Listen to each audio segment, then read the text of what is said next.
તો સ્થાનિક સ્વરાજ્ય ચૂંટણીને ગણતરીના કલાકો બાકી છે, તેવામાં મતદારોનો કેવો મૂડ છે તે જાણવા માટે જીટીપીએલ મીડિયા દ્વારા મતદારો સાથે વાતચીત કરી આવો નિહાળીએ।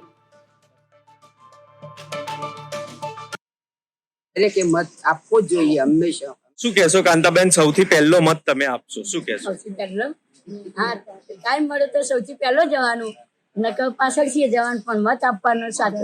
અને આ વર્ષે મારું ફર્સ્ટ મતદાન છે, તો હું બહુ જ ખૂબ જ ઉત્સાહિત છું અને હું એવી પ્રેરણા રાખું છું કે મારા સોસાયટીના લોકો, પરિવારના લોકો અને મારા ફ્રેન્ડ સર્કલના લોકો બી ઉત્સાહ સાથે હક આપવા છે। અને હું 18 વર્ષની ઉંમરથી મતદાન કરું જ છું અને એ બધાનો હક છે, બધાએ કરવું જ જોઈએ।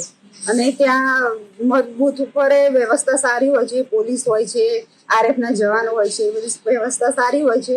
અને જે ગયડા માજી જેવા હોય એમને ટ્રાન્સપોર્ટેશનની પણ સુવિધા હોય છે, એટલે મતદાન કરવું જ જોઈએ, ચોક્કસ કરવું જોઈએ। હું અત્યાર સુધી તો રાણીપતિ આટલા વર્ષ 5 વર્ષથી અહીંયા આવી છું, એટલે સિલ્વર 34માં કે હવે અવશ્ય વોટિંગ કરવું જ જોઈએ અને બીજાને કોઈને લઈને જરૂરી કરવું જ જોઈએ। એક મત છે, લાખ રૂપિયાનો છે। 18 વર્ષની ઉંમરથી મતદાન કરું છું।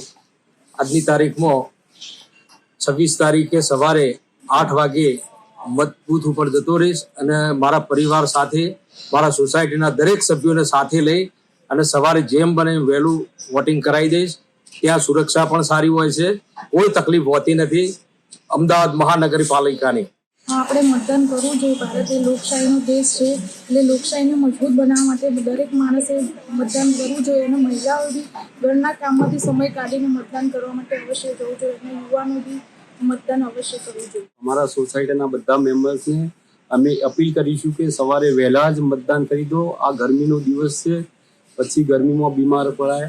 જોકે ત્યાં બૂથ ઉપર ઘણી સારી વ્યવસ્થા હોય છે, પાણીની વ્યવસ્થા હોય છે, બેસવાની વ્યવસ્થા હોય છે, પોલીસો હોય છે, સુરક્ષા હોય છે, એટલે તકલીફ નથી હોતી। પણ સવારે જેટલું વહેલા મતદાન કરીશું તો પહેલું મતદાન કરીશું, પછી બાકીનું બધું કામ કરીશું। આ મારું 50મું, એટલે કે અડધી સદી થઈ ગઈ મને મતદાન કરે, એટલે બહુ ઉત્સાહી છું અને સવારે પહેલો જ જઈને હું પહેલો મારો મત પડે એવું મારી આગ્રહ છે। હું મતદાન માટે 18 વર્ષથી મતદાન કરું છું અને પહેલા મારે ગામડે કુજાડે મતદાન હતું, હવે અહીંયા છે અને આટલી ગરમીમાં પણ હું સવારે મતદાન કરીશ અને બધાના જોડે કરાવરાઈશ અને જેથી કરીને આપણા દેશ માટે જેટલા મતદાર થશે તેટલું સરસ અને સારું રહેશે। હું ગામ મહેસાણા રહેવાસી, હાલ અમદાવાદ, બરોબર, સિલ્વર। હું મત આપવાનો અધિકાર અમારો છે, મત આપવાનો પબ્લિક આપવાનો અધિકાર અમારો છે। જે બને કેટલો વહેલો અપાવો, ઠંડી ગરમીનું વાતાવરણના લીધે। મહેન્દ્રભાઈ, શું કહેશો, જે મતદાનનો આપને અધિકાર મળ્યો છે તેના વિશે? હા, તે 18 વર્ષથી મળ્યો ત્યારથી મતદાન કરેલું છે।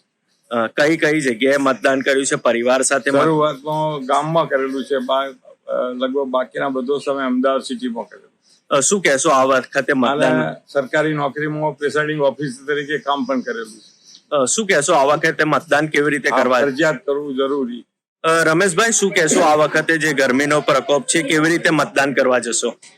ગમે તેવી ગરમી હોય પણ દેશના હિત અને અમદાવાદ મહાનગરપાલિકાના હિત માટે મતદાન કરવું જરૂરી છે। પહેલા હું મતદાન કરીશ અને પછી બીજું બધું કામ કરીશ। શું લોકોને સંદેશો આપશો ખાસ?